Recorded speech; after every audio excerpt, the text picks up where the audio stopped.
well, I've got a lot to say about this film because I just resonated with me in lots of different ways, good and bad, in terms of the stuff the character goes through. So we'll talk about that in a sec. Oh, But I'm sorry about no, no, no. It's no, it was great. It's just that uncomfortable realization of the world the world we decide to work in. Why do we do this? I know. We'll see you in court. Thank you. Have a nice day. Oh, hi, Mark. It's delicious. Oh my God! So thank you so much for joining me and talking about your film In Camera. Firstly, congratulations for your debut feature being out there. How does it feel? It's wild, right? It's at NFT1 tonight, and I'm so excited. It's so crazy. I'm still in that kind of phase of like, oh, it's a real film that people are gonna see. And then when people tell me they've seen it, I'm like, how? So I'm kind of holding on to my like childlike excitement, I guess, and naivety of like, it's amazing to make a film. It's a real privilege, and to make a film with all of these people who I love really, really dearly. It's like, yeah, I don't have any words for it. Amazing. It's sincerely, yeah. And how long has it been in the works, and what's the process been? How did it come to this point?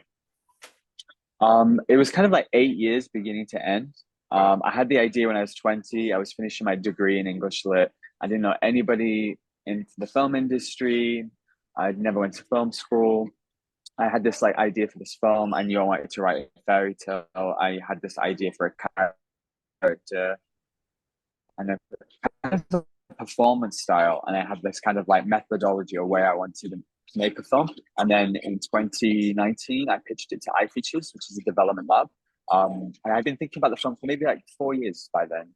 And then iFeatures was like how I met the team at BBC Film. And following iFeatures, I developed the film at BBC Film. And they were very supportive over I guess, how experimental and specific the script was, just at a script level. It was kind of an album. Every scene was a track. There was a side A and a side B, and it was punctuated by interludes. Oh, cool. And it was a Word document full of memes and paintings and very detailed description of scenes and maybe in a prose style, but not much dialogue. And the dialogue that was there was like very, very clinical and specific. And the team at BBC Films, Eva Yates, Claudia Youssef, they were so supportive and just very critical notes. Developed that for 2 years, and then I handed the script in March 2020, and we made it we went to prep in March 22. So that was 2 years then. Yeah, and then we made the film last year and edited the film, and now here we are, NFT1 tonight. And are you someone that can distance yourself from your work when you're watching it with other people? Do you hide behind your hands? Are you excited to watch it with a crowd? What's your stance on seeing your work? I'm debating whether I want to see it tonight. I think I do. I think when you watch it with a crowd, actually, even when you watch it with like one new person, like I remember inviting a friend into the edit, it just changes. It just fundamentally changes. And I don't know if that's me, but like I feel like cinema is such like a physical, responsive medium that you can put like 100 people, 200 people in the cinema, and it's going to play differently to the next 100, 200 people. But there's something really exciting about seeing it with a crowd, because so much I imagined it, and I'm thinking when I'm making editorial decisions in the edit, like making lots of people uncomfortable. So, or like people laughing. Like we saw it at Carlo Vivari, which is where we premiered, and there's like 700 people.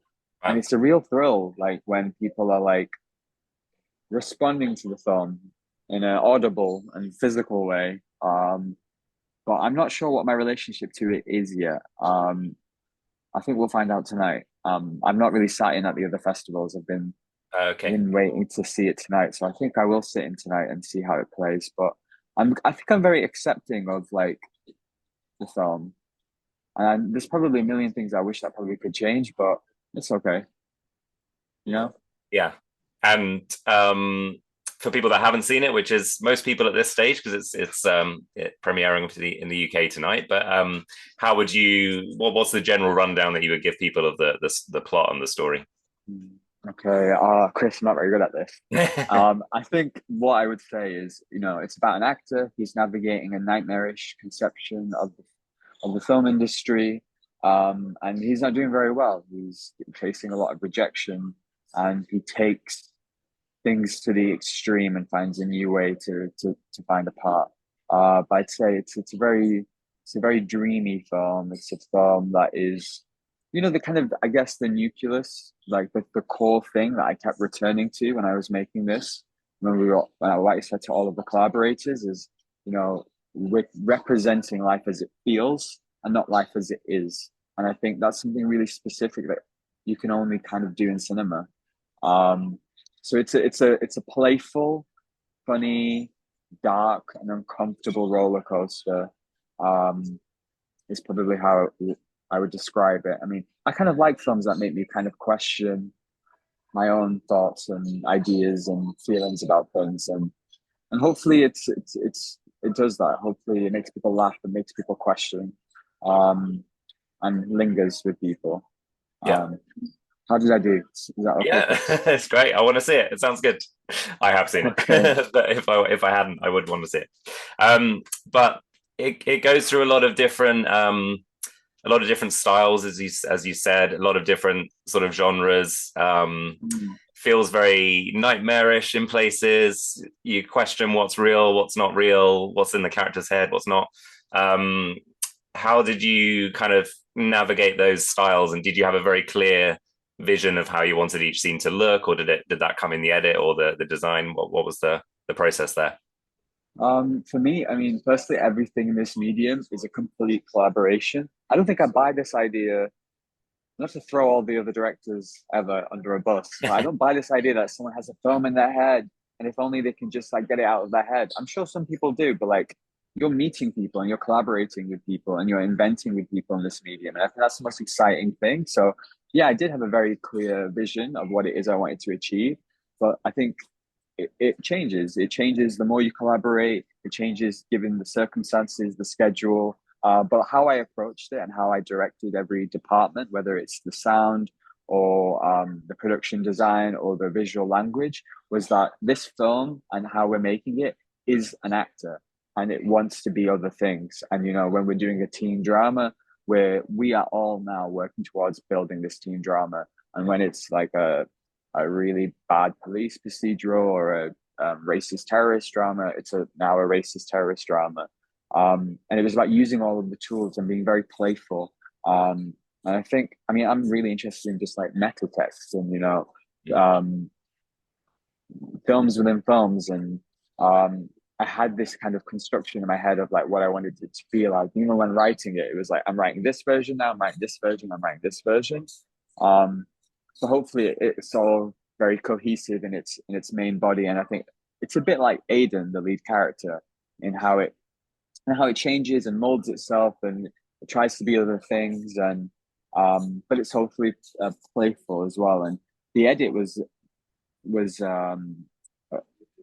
really fertile time to reinvent the film. And Ricardo, who edited this film, he's just an incredible collaborator and partner in this. And we had a great time. And you know, I think when I got to the edit, I realized that I had like 7 feature films, and this probably happens to lots of directors where you have all these preoccupations and ideas and things you want to say, but you just literally cannot say everything. So then you kind of tip away and think, okay, what's the core of this? What's the core ideas? And Ricardo works in a lot of documentaries, and he was saying to me, like, it's almost like you've shot a documentary because no take is the same. I prioritize performance with every single decision that I do. So it was about like just working with the incredible work of Nabhaan Rizwan, Amir, El-Masry, Rory, Fleck, Byrne, all these other people who would come in for a day and just do incredible work. So it was about like protecting that at all costs and refining that and making it what it is. But it's not a plot-driven film. It's an atmospheric film, and it's fragmented and fractured, and But I'm really excited about that kind of storytelling and those kinds of narrative structures. And one of the main desires in like writing and making this film was to really play with structure. Um, yeah. Fantastic. And do you have filmmakers that you particularly admire? Were there any inspirations in terms of film references, or was it, where did the kind of, where did you find this visual style? Was it born out of certain inspirations, or? Yeah, I mean, one thing that was really inspiring when during the practical prep and shooting the film was Gordon Parks' photography. Like a lot of this, especially his work on Muhammad Ali. Like a lot of the time, I would look at paintings and photography with the club with my collaborators with Nabhaan and Amir and Rory, and we would like pick something gesturally, and then we would build everything around that. So I'm a lookbooker, like I like PowerPoint everything. So I have like 400 or 500 page collection of like images that come from all mediums. I collect a lot of gestures. And I like building very visually with those references. They're not always film references, to be honest. They're most likely not film references. I was looking at a lot of the Anwar Khalifi's paintings, and I'm trying to remember now. Yeah, Gordon Parks is a big one. In terms of films, I love Lynn Ramsey, I love Claire Denis, I love Olivia Sayers. I really love the Willy Wonka movie from 1971 and Yes. Clue, also from 1971. And those are two big references. I think there's a real humor and playfulness and darkness in the Willy Wonka film. And I think Jane Fonda's performance is so contemporary that I think it feels like it's from today. And I think what she does and how she plays with that performance is really inspiring and interesting. And we looked at that. I showed Nabhaan Khalid. He already loved Willy Wonka. And yeah, those performances were a real grounding point. And then Gordon Willis, who shot Clue, I really like the cinematography, and I love the cinematography of Helene Louvar, who's working today. I think she's one of the best people working in film today, and like I love how she looks at people. And who else? There's so many people. I feel like every single thing I've ever seen, to some extent, is inspiring to me, and I'm really constantly going back to what's the camera's relationship to the body, as a visual reference, and really responding to what's in front of me, and how Tasha Back and I shot this film. Tasha is an incredible DP. We've been working together for years, and she really understands how I like to work with actors, and she's very responsive. And a lot of the time she wouldn't know what Nabhaan was going to do or how he was going to move. So she has this kind of they're kind of like dancers, I think, Tasha and Nabhaan in this film. And we had a camera test where we were able to devise that kind of language and comfort together. Feels like I've given you a very rambly long No, answer. that's great. Sorry about that. Good to know your process and how it all came out. It's really good, and it shows in how considered every scene is, and the style and the mix of genres as well. It's really fascinating. And I think that's what gives it that edge, that kind of feel of danger and quirkiness and funniness and awkwardness. And I was like, we'll start to wrap up in a sec, so I don't keep you for too long. But being an actor myself, as I mentioned earlier, I felt a lot of those moments and a lot of those awkward auditions, and turning up and seeing 8 other people that look like you in the room, and it's all down to, oh, let's go for this one today, or let's go for that one today. How did those were those personal stories from the world of film, or actors that you'd worked with, or Nabhaan's stories, or what was how did those kind of very specific moments of being an actor or being in the film industry, how did those kind of come to the story? Yeah, I mean, you can say this, this film is responding to the film industry, but like I had zero access to the film industry when I wrote this. I mean, I was an academic in Manchester with zero access to the film industry. And I think, I think that discomfort kind of exists in any industry. Yeah. And I think there's something quite, I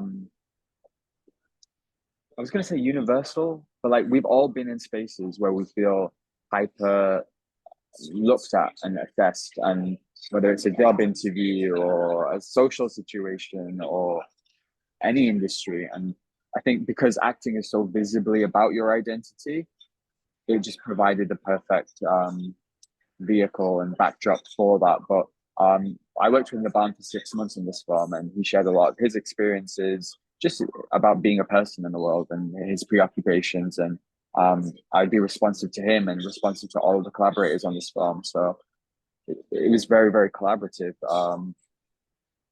And I say it's personal. It's personal for all of us. It might not be literally autobiographically personal, but all of those situations are very emotionally truthful. And like I said, I'm always operating from, I think the desire to make a film and to put something on screen is to articulate something that you've felt inside. And it's a feeling, and it's sometimes unquantifiable, and you don't have the words for it. And making a film is going on this journey of like collective articulation, and you're communicating all of these things with other people, in collaboration with other people. Yeah. Once again, I think I've given you a very long, rambly answer, Chris, but hopefully somewhere I've answered the question. No, that's fantastic. And well, congratulations again on the film. I really enjoyed it, and I'm sure lots of people are really going to enjoy it. Good luck tonight if you're watching. If you're not watching, I hope the response is fantastic either way. Thank you so much. Thank you. And look forward to seeing where the film goes next. So yeah, lovely talking. Thank you. And thank you for taking the time to watch the film and for asking really considered questions and as well. No, my pleasure. I loved it. Thanks so much. Take care. Bye-bye. Bye.